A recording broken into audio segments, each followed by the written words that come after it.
வணக்கம் மக்களே, யூஆர் வாட்சிங் in and out cinema with me Divya. ரீசெண்டாக வந்து பார்த்தீங்கன்னா சுந்தர்சியோட டைரக்ஷனில் அரண்மனை பார்ட் 4 படம் வந்து ரிலீஸ் ஆயிருந்தது.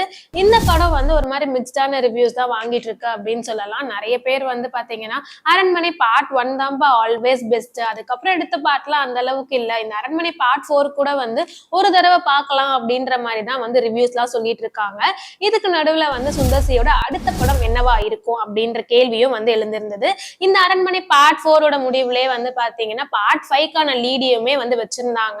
இந்த அரண்மனை பார்ட் 4 வந்து பார்க்க முடியல, அடுத்தடுத்து இன்னும் எத்தனை பார்ட் தான்ப்பா எடுப்பீங்க அப்படின்ற மாதிரி கேள்வி கேட்டுட்டு இருக்கு. ஆல்ரெடி வந்து பாத்தீங்கன்னா சுந்தர்சியோட டைரக்ஷன்ல ஆல் டைம் வந்து ஒரு காமெடி ஜானர்ல அவரோட கல்ட் மூவியா இருக்கிறது வந்து கலகலப்பு. இந்த படம் வந்து பாத்தீங்கன்னா பிளாக் பஸ்டர் ஹிட் கொடுத்து இப்ப வரைக்கும் இந்த படத்தோட சீன்ஸ் எல்லாமே பார்க்கும் போது நம்ம விழுந்து விழுந்து சிரிக்கிற மாதிரி தான் வந்து ஆல் டைம் ஃபேவரட் மூவியா இருக்கும். இந்த படத்தோட பார்ட் 2 கலகலப்பு பார்ட் 2 எடுக்கும் போதே வந்து பார்ட் 1 வந்து பெட்டர்ப்பா, இது வந்து ஏன் இந்த மாதிரி பார்ட்டா எடுக்கிறாரு அப்படின்ற மாதிரி கொஸ்டின்ஸ் எல்லாம் வந்திருந்தது. இப்ப வந்து பாத்தீங்கன்னா சுந்தர்சியே அடுத்ததா கலகலப்பு பார்ட் 3 தான் வந்து அவரோட நெக்ஸ்ட் படம் அப்படின்ற மாதிரி வந்து கன்ஃபார்ம் பண்ணியிருக்காரு.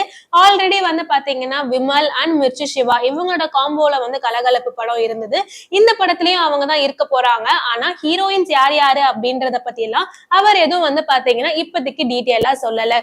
கூடிய சீக்கிரம் வந்து பாத்தீங்கன்னா சுந்தர்சியோட டைரக்ஷன்ல கலகலப்பு பார்ட் 3யோட அபிஷியல் அனௌன்ஸ்மெண்ட் வரலாம் அப்படின்ற மாதிரி எதிர்பார்க்கப்படுது. நீங்க இந்த மாதிரி வந்து பாத்தீங்கன்னா நம்ம ரசிச்சு ரொம்பவே என்ஜாய் பண்ணி பார்த்த படத்தை பார்ட் 1 பார்ட் 2 பார்ட்டா எடுக்கலாம் அப்படின்னு வந்து அந்த படத்தோட கல்ட்டும் இதுவே வந்து பாத்தீங்கன்னா டெஸ்ட்ராய் பண்ணிடுறாங்க அப்படின்னு இருக்கக்கூடிய இந்த விஷயத்த பத்தி என்ன நினைக்கிறீங்க?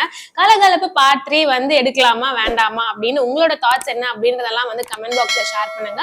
இந்த மாதிரி ரெகுலரான அப்டேட்ஸ்க்கு மறக்காம என்ன சப்ஸ்கிரைப் பண்ணுங்க.